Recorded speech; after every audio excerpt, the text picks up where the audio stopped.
Live 95.1 presents Youth on the Rise. Youth on the Rise. A radio show by the youth for the youth. Join your hosts, Craig Hardell and Tanya Elias, as we shed light on pertinent topics at the cornerstone of our lives and our nation. Tune in to hear our guests every Monday night from 8 to 9 p.m.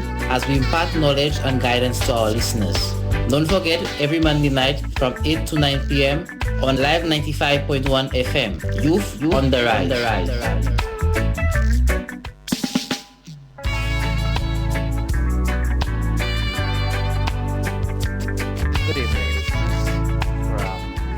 Good evening, listeners from Choiseul, St.Lucia, and online. Welcome to another episode of Youth on the Rise. Again, I am your host, Craig Hardell, and normally with me, Miss Tanya Elias. And this evening, again, Miss Elias is not in. And this evening, we have in studio Miss Darnelly Estava. Did I pronounce it right? Darnally Estava, and she is the Social Transformation Officer for Choiseul, Soufriere, and Canaries. Again, this evening we are speaking social transformation issues and the recent happenings in the communities, and how we are being affected and impacted by them. Again, social transformation is an important aspect of our society. And again, Ms. Darnally will elaborate some more. And it is important because also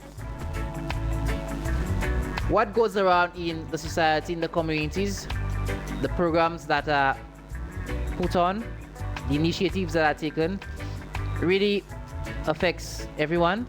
And we really need to be aware as to what's going on and how we are being affected by it. Again, good evening, Ms. Darnally.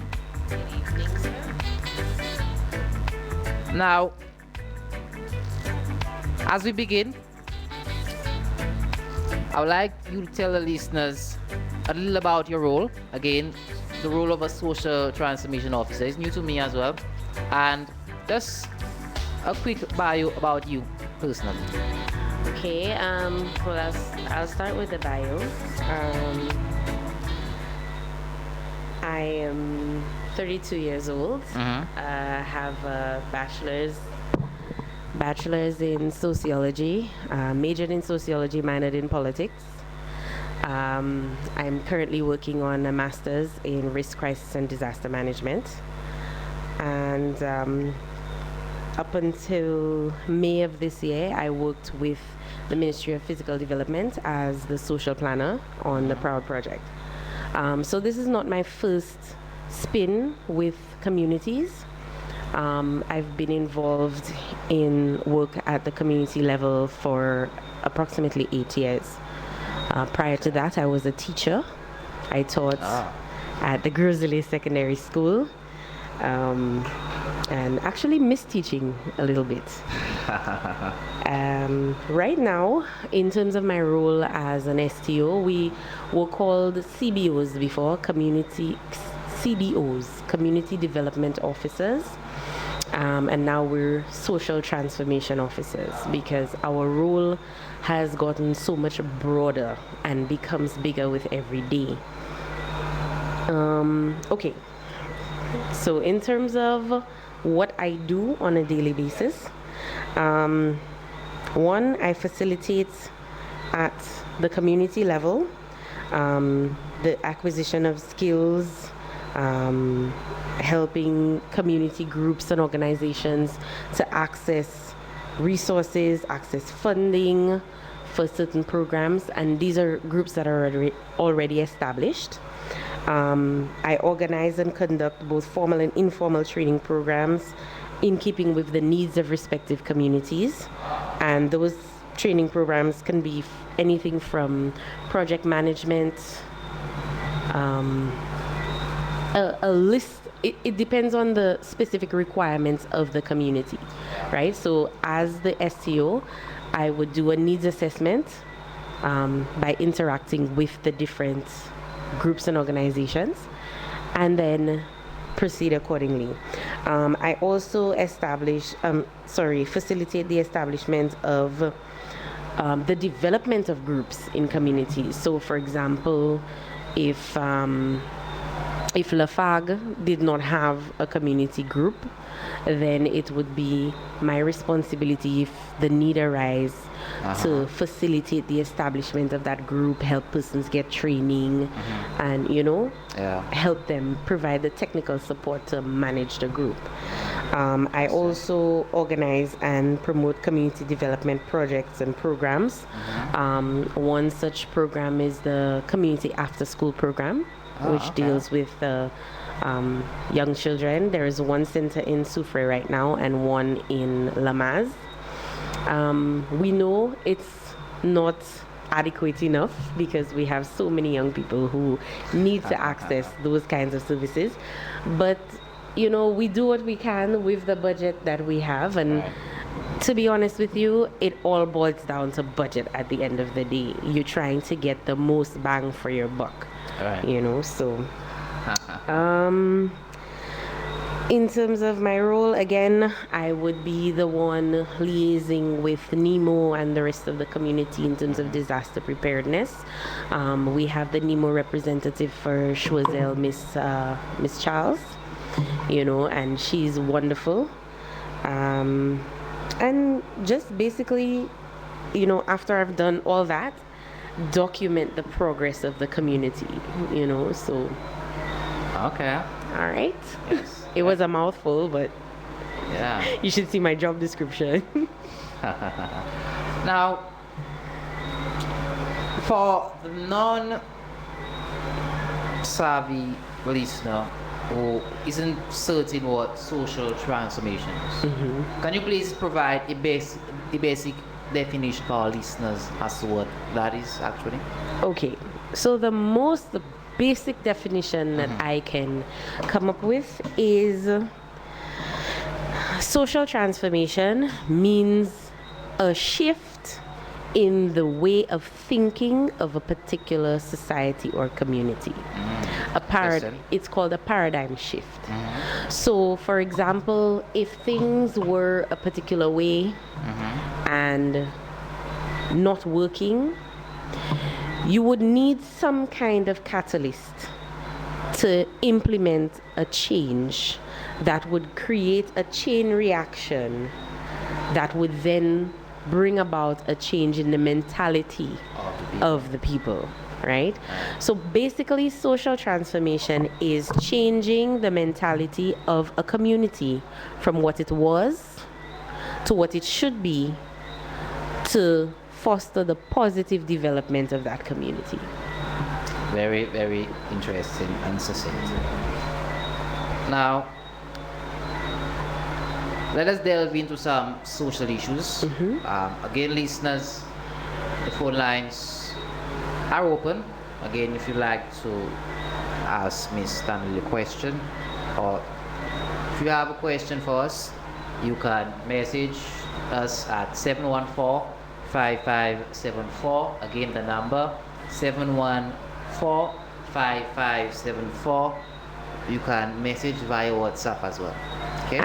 I'm also the welfare officer for Soufriere and Canaries, so I deal with the public assistance program. I wear many hats. Okay. Yes. And we're going to delve into that particular role.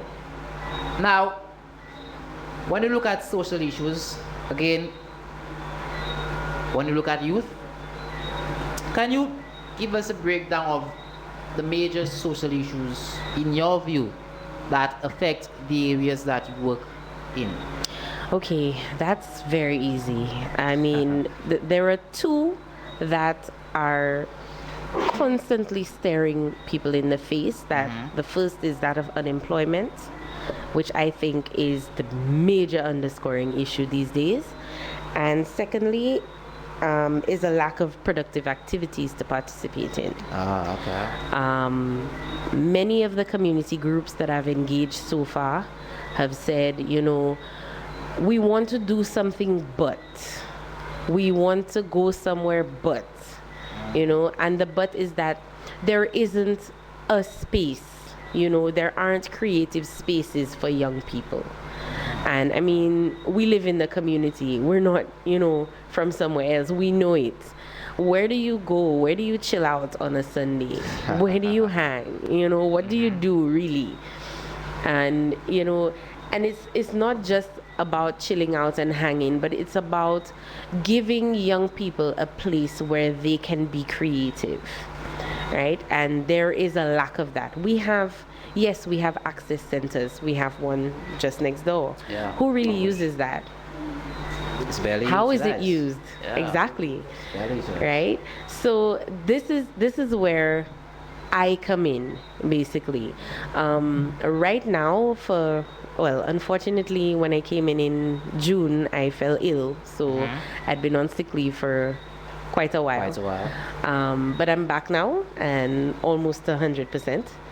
And my role right now, my mission for the next 2 to 2.5 months is to do some fact finding. I don't believe in top-down governance. I believe in governance from the grassroots. If people don't buy into a particular project from day one, it doesn't make sense implementing it. The government will waste its money, right? So my mission right now is to find out what the communities need. What do you want to see done in your community? Okay, so to the listeners, let me just throw it out there. You have ideas on what you want to see, maybe you've had an idea for quite a while and you don't know how to bring it to life. Bring it to me. Let's work on something. Oh wow, that's music to my ears. Yep. Now, so you speak of unemployment and young people not having an avenue to really be creative. Yep. I think those are the two major issues. Because unemployment, if you look at it in its silo, unemployment causes a slew of other issues. The poverty, the crime, the drugs, the prostitution, you name it. A lot of it can be traced back to the fact that people do not have work. Okay, there is nothing to do. Now, many people believe that for you to be employed, you have to work for somebody. That is something else that I want to change. That is a paradigm that I seriously want to shift. We don't have to work for people to be employed. I agree. Right? I remember when I was a teacher, I always used to tell my students, there's one school, I believe it's Viewfort, and please, I'm not knocking anybody, just... Viewfort people, bear with me. No one's coming at you. There's a enter to learn, depart to serve. I don't agree with that. I don't agree with that. I agree with the enter to learn part.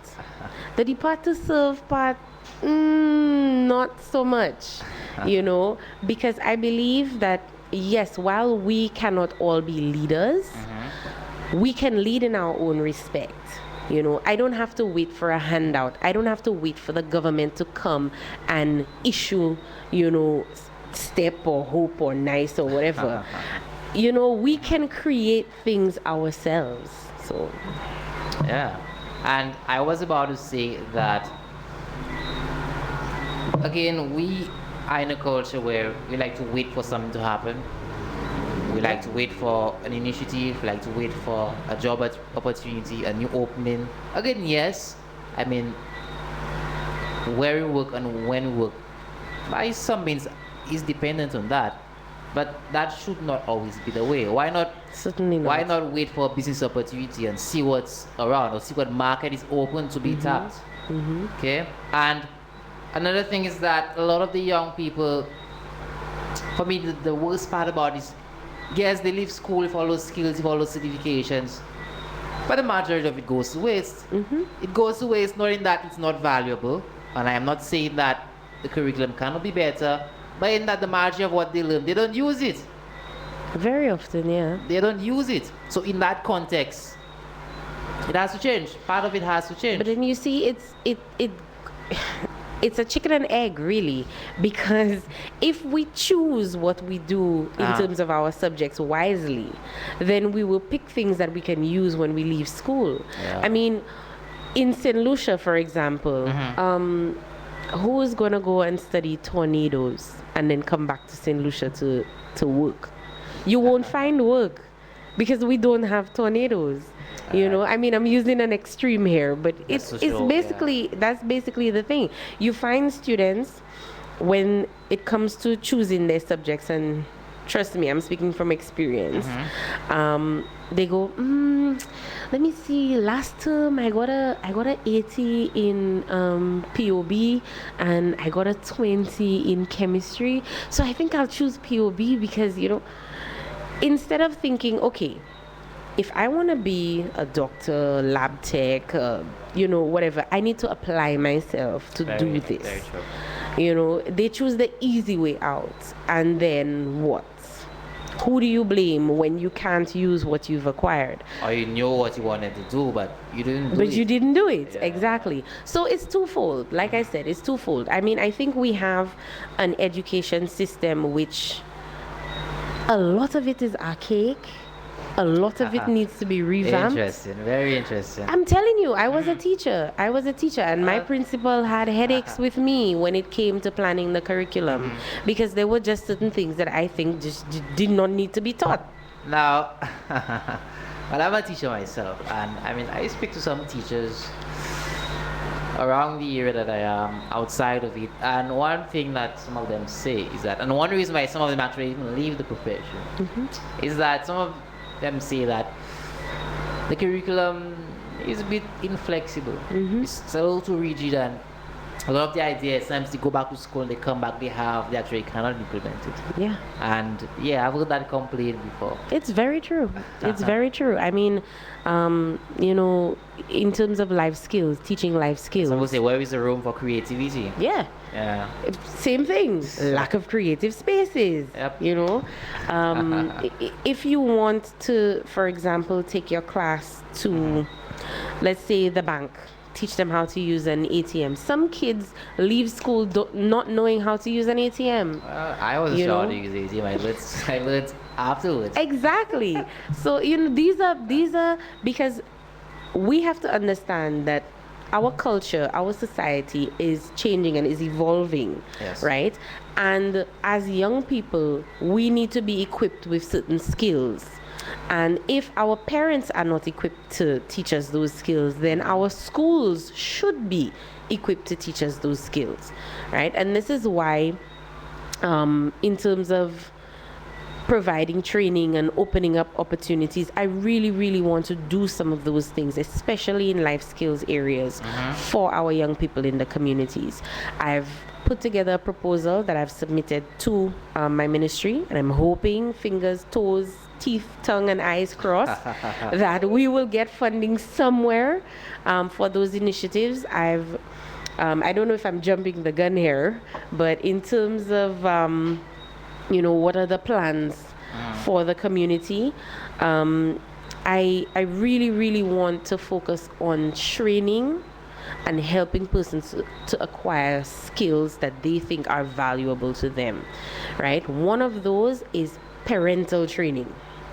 We have a lot of young people raising little, let's just call them little ones for now.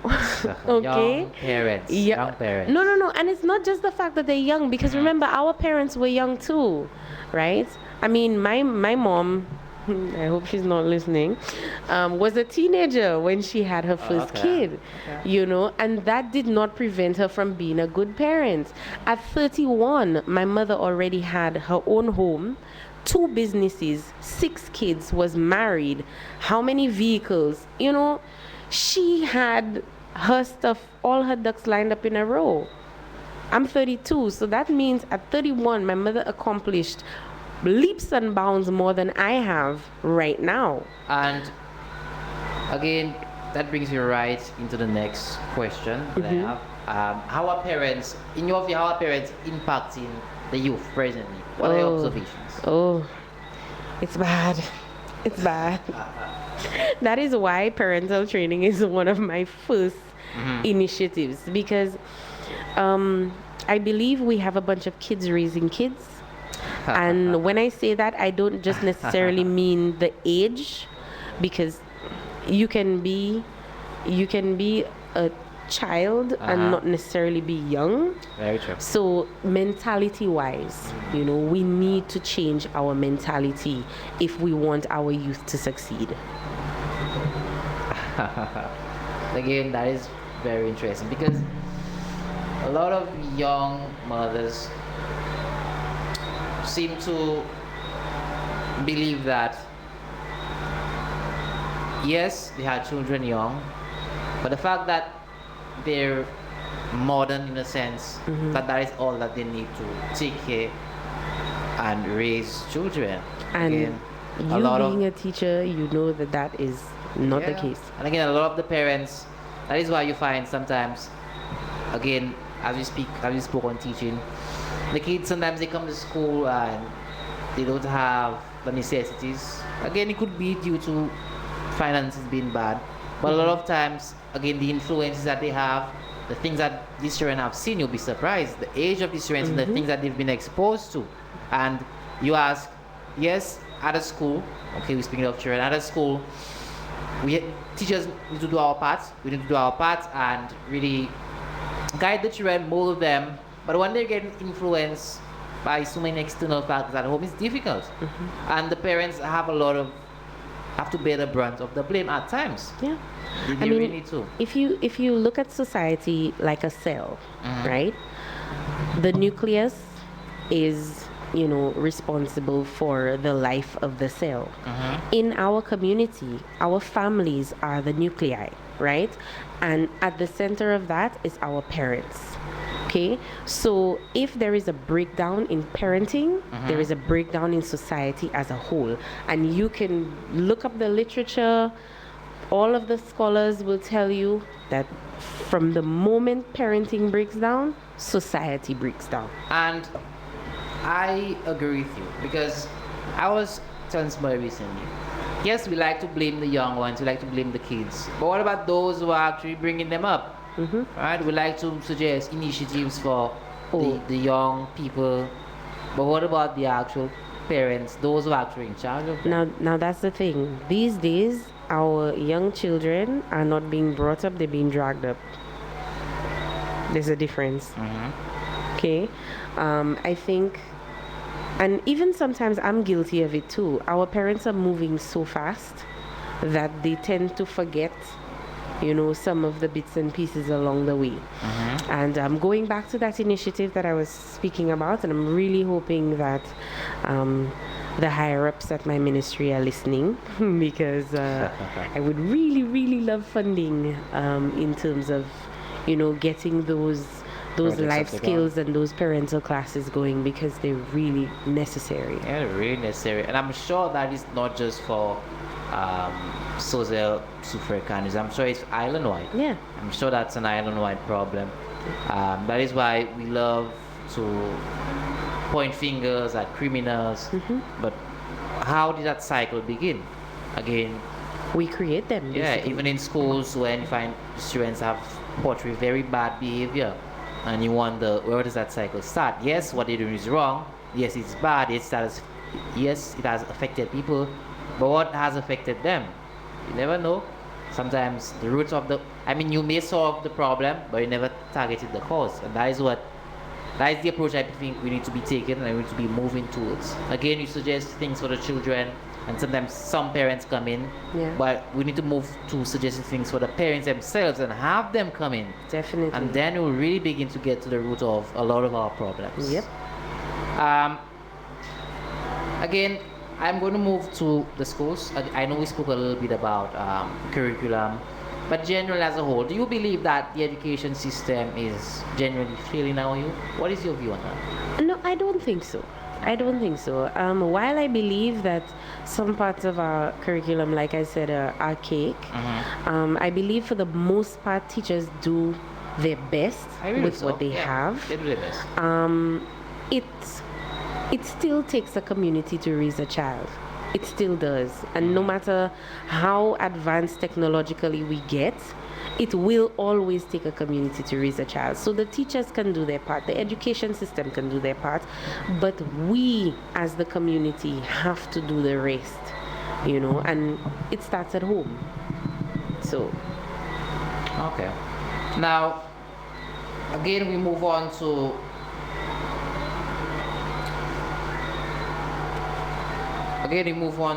our young people and culturally how we're changing, how they're really keeping hold of our solution values and how they really identifying with their uniqueness. Again, we know that due to cultural penetration, a lot of our values get eroded. I mean, it's hard for us to identify ourselves.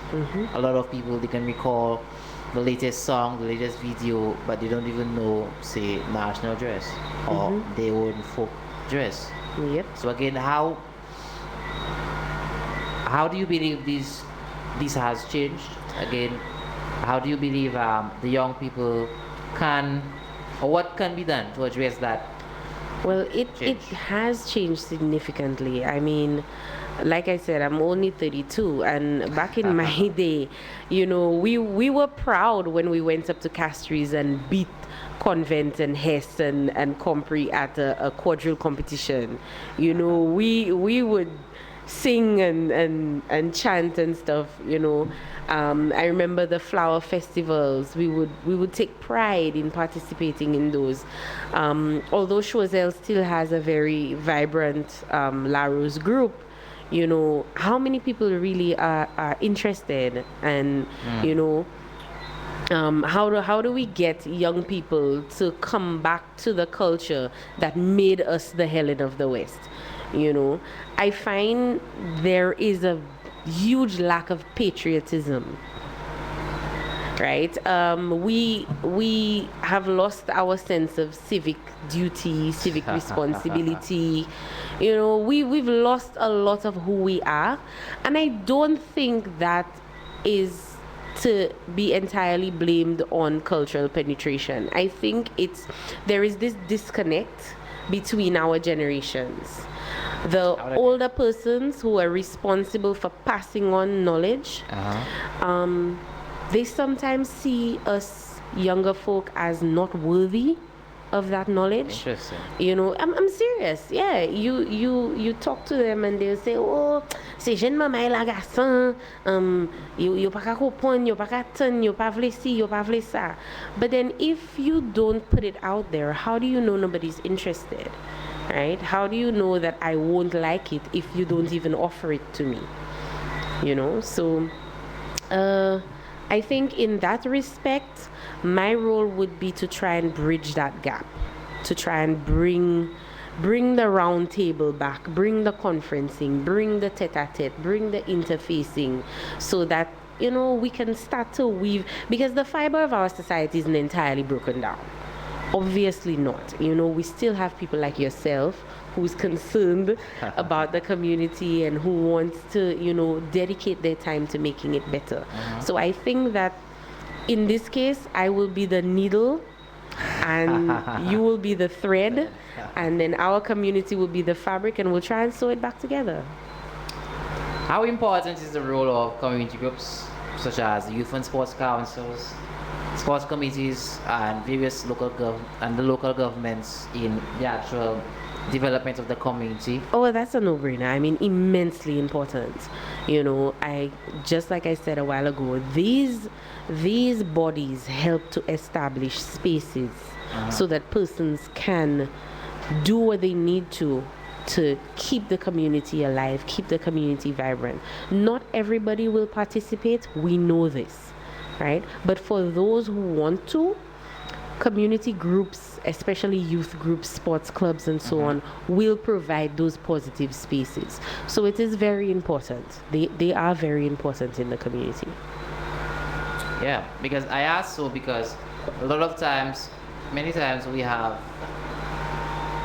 these groups, even sports councils, sports committees, and sometimes what happens is that yes, on their own they're performing a good role, but many times they overlap, and sometimes they not always work together. I'm not being specific here, Yeah.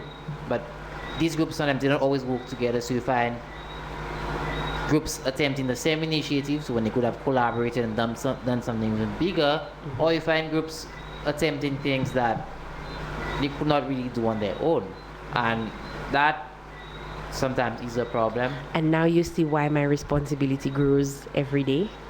Because, again, the liaising, the linkage, creating that bridge between the mothers and fathers group and the youth and sports organization, who, for example, I mean, I know during Christmas time, a lot of groups like to put on little Christmas pageants and so on and have stuff for the young kids.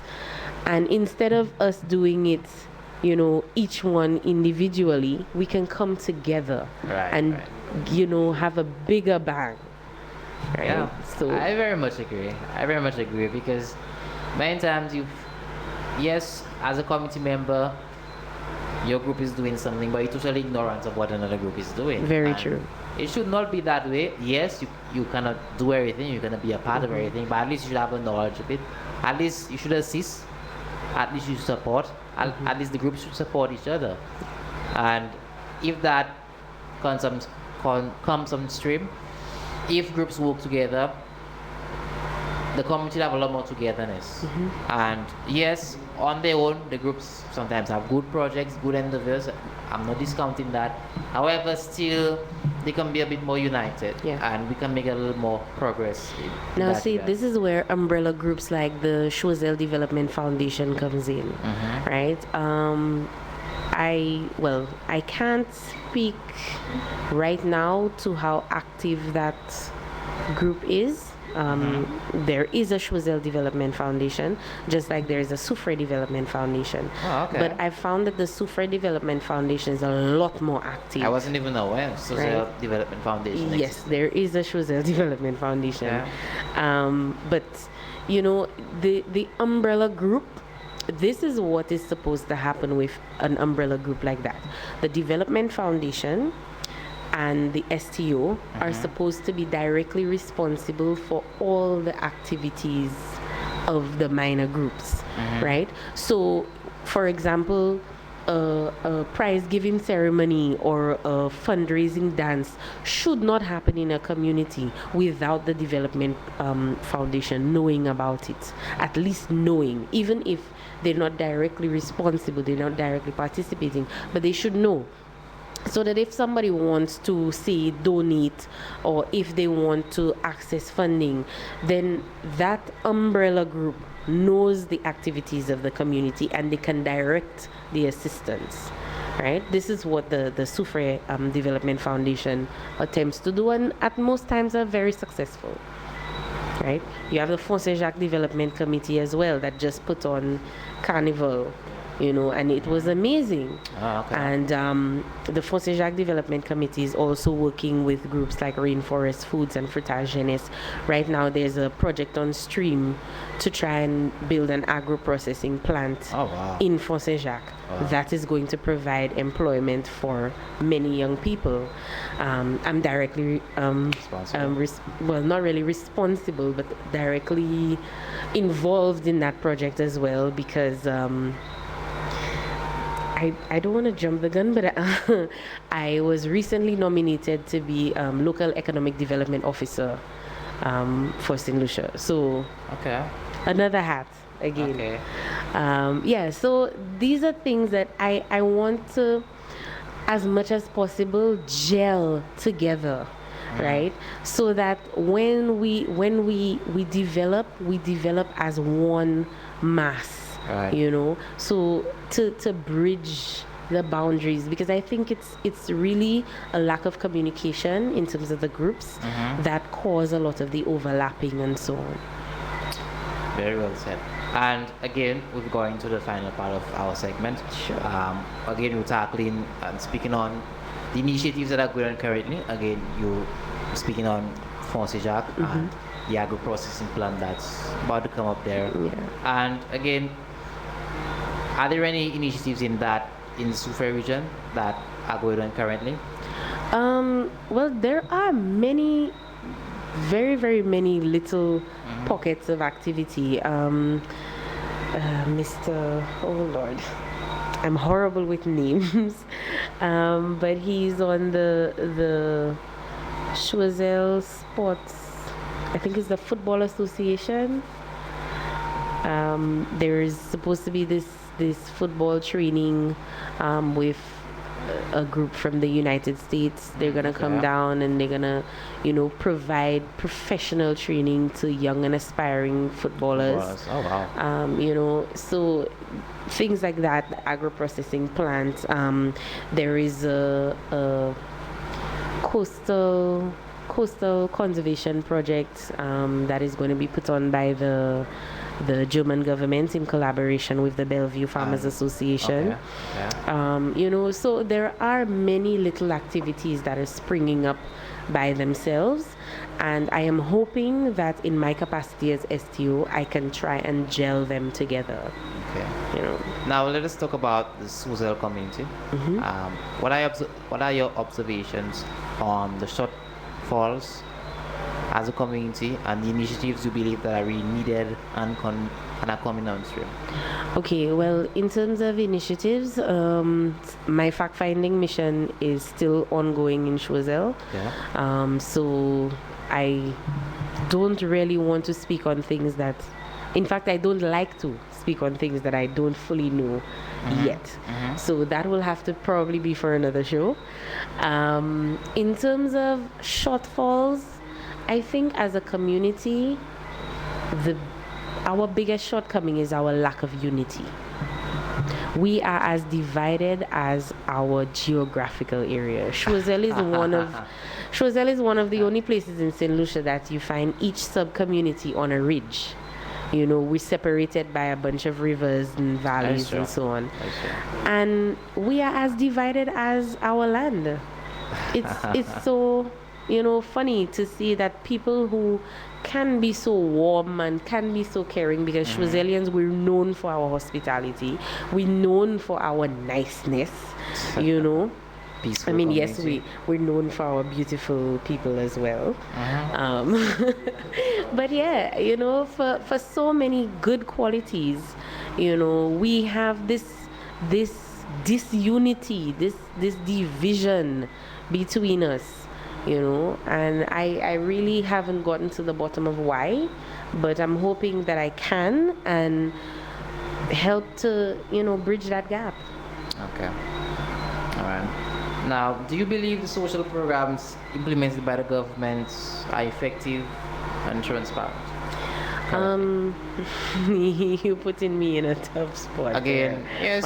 Why are you putting me in a hot seat? Again, we're not being specific, but what is your view generally on the effectiveness of the programs that we have currently? Seeing as I'm somebody who... Do you think they can be better?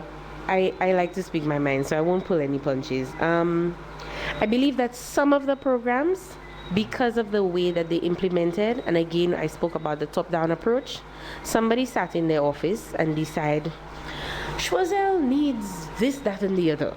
And presto, it happens. Yeah, you have the authority. They access the funding and this thing happens. And what?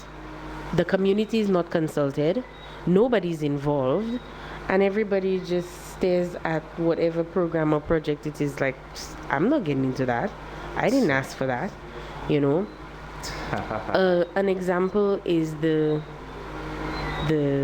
playground at Lafag. Have you seen the playground at Lafag? It's dangerous. What consultation went into that? I mean, I'm not saying that it's not a good initiative. It's a wonderful initiative. I think it's very needed, right? But where is the buy-in? Who takes care of it? Who did the community own it as a part of the community? Was that done before this playground was put in? Because I think if it was, it wouldn't be in the state that it is now, with children breaking the slides and taking the wood apart. It's So yes, in terms of transparency, I mean, I think that for the most part, the projects that are put in are transparent. I mean, you can ask for the information, the background on the projects, and you will get it. I just think some of our projects fail because we employ a top-down approach and we do not consult the community in terms of what they think is necessary for them. Very interesting. And next question I have is on that of local government. Again, again, you mentioned a top-down approach by people who implement projects and by those who seek funding. But one thing, especially on the constituency level, again, we're not just speaking about Choiseul and the environment, speaking island-wide, is that the local governments don't seem to possess much power in the community. Again, yes, you have the constituency councils, you have the meetings, but as it pertains to initiatives and comment and recommending initiatives, isn't it supposed to pass through the local government first and then goes up chain of command? Ideally, ideally, yes. But we know that politics plays a huge role. And unfortunately, and this is no disrespect to any minister or any parliamentary That's listening. representative, very often the best intentions are not the, well, I shouldn't say the the best plans are not the best intent. I don't know if you get in what I'm trying to say. Sometimes the politicians have a plan. What you think is best is not What always you think what is best is not always what is needed for the Alright. community. I get you. Right? Yes. I get you. So, you know, whilst local government actually is supposed to have a very good deal of power, Yes. but I think very often some of our council members are too afraid of not being politically correct.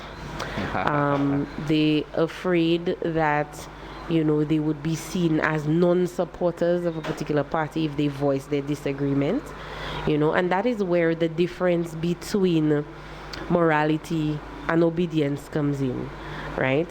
Morality is doing what is right regardless, Yeah, you know. regardless. Once it's right, it's right. And obedience is doing what you're told regardless of what is right. You know, and very often we have council members who are obedient. You mean subservient? Well, again, you're putting me in a hot seat. But yes. And yes, because you find out a lot of talk shows around. Again, I'm not interested in politics too much. I'm not trying to get too political, but the general talk going around is that we are people country-wise that do not really, we simply accept everything government and ministers throw at us, and we don't really give our views and disagree when we see grounds for disagreement. And that may be true on that level as well. Again, sometimes people have the authority to really intervene and give their views, and sometimes they just choose not to. They just choose not to, really. They just choose not to. Many at times at the expense of the people they represent. Exactly. But that needs to change. And on a personal level, we need to learn to speak out again against what's not right.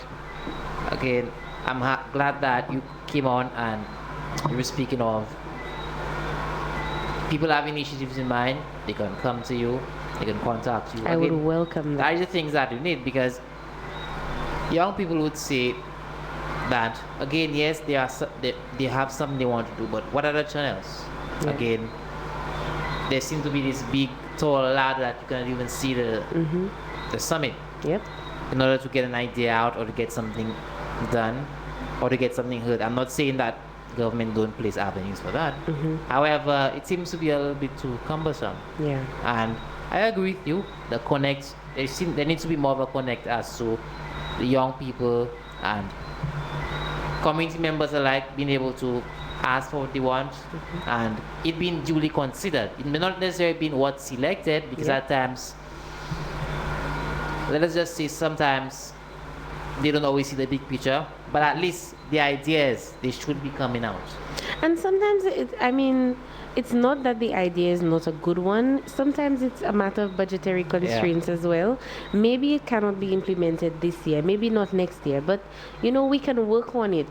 Maybe we can implement it in phases, you know. So I think And I will throw it out there again to not just young people, community members Yes. of Soufriere, of Choiseul, you know, let's try and make our community better. Yes, it's my job to create the linkages and to help facilitate, but I cannot facilitate what is not there.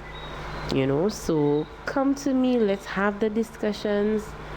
It's my job and I'm loving it. I'm doing it. So let's try and make our communities better, because at the end of the day, I have to live here, my son has to live here, and I love my country. I think I'm one of the most patriotic people that I know. And you can tell from my St. Lucia earrings and my flag shirts. Right. I love my island, and I will do anything that I need to help develop my people. So, and I think the role of STO is one of the most wonderful things that ever happened to me in terms of my career. And again, I'm a bit curious. I'm sure the listeners maybe as well. Again, you're responsible for the Choiseul, Soufriere, and Canaries region. Yeah. Is it that other constituencies around the country, are there officers responsible for 2 or 3 communities? Yes. What is it like? Yes. Is that it exactly? Yeah. Okay. We have a group of STOs and welfare officers. So, for example, I am the social transformation officer for Choiseul, but there is a welfare officer as well. Oh, okay. Right? So we share. So I am STO for Choiseul, STO for Soufriere, and welfare officer for Canaries. I'm also welfare officer for Soufriere. Okay. Right? Okay, so, very interesting. Yeah, so There's a bit of intermingling there. Yes, so we share and we help each other as much as possible. I mean, welfare officers sometimes do STO jobs, STO does welfare. Sometimes the roles may overlap. You may need to cooperate. Yeah, we do. We're a tight-knit little family, and we help each other a lot. Okay. Now, Miss Darnally, before we wrap up, any last words for the listening public? Anything that you want the young people to know and the community members in your purview and island-wide? Just that I think we need to be a lot more patriotic. We need to love our country, because if we love our country, then we will do what needs to be done to develop it. And 2, we need to take responsibility for our actions. If nothing gets done and we complain that nothing gets done, and we ourselves don't get up and do something, then it will never get done. Yes. So let us be more proactive. Let us not just sit in little corners on the block and so on and say that nothing's getting done. Let's do something about it. Find your community development officer, find your STO. We have offices all over the island, and if you don't know where the offices are, find yourself at the waterfront. Prime Minister's building. I think everybody in St. Lucia knows which building is the Prime Minister's building. Graham Louise Administrative Building, the first building after the car park. I think if I need to draw a map, I'll do so as well. Come to us. Let us know what you need done for your community. Let us know your ideas. Like I said, not everything will get airplay, not everything will get done. At least the ideas will get out. But at least the ideas will get Very out. important, yes. Do you have a contact or email for anyone who's listening and is interested? Yes, I do. My Choiseul office is 459-9941. Soufriere office is 457-1209. 1209? And my email is Darnally, DARNALLY .estava, ESTAVA at govt.lc. All right, very good then. All right, Miss Darnally, I'd like to thank you for being being as a guest on Youth on the Rise. You're very welcome. And again, this evening, listeners, we're speaking on social transformation, what's been going on in the communities around, and what is in store for you, and what you can do to really make a change in the community, make a difference, and help others. Okay, listeners, we've come to the end of our segment, and this evening's session was a good one. Again, Miss Darnally came in, and really we discussed some issues that went on. Again, providing some more avenues for the young people, what they can really do to, if they would like to seek assistance for community, if they have an idea, if there's a project, if there's something that they want done, some change. Okay, and it's very important that we don't feel powerless as young people, as community members.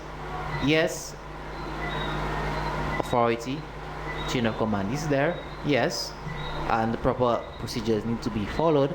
However, we should never feel powerless, and we shouldn't be only expressing our power or only making our voice heard when something goes wrong, or we want to protest, or we want to hurl vitriol at a particular person. No, it should not be that way only.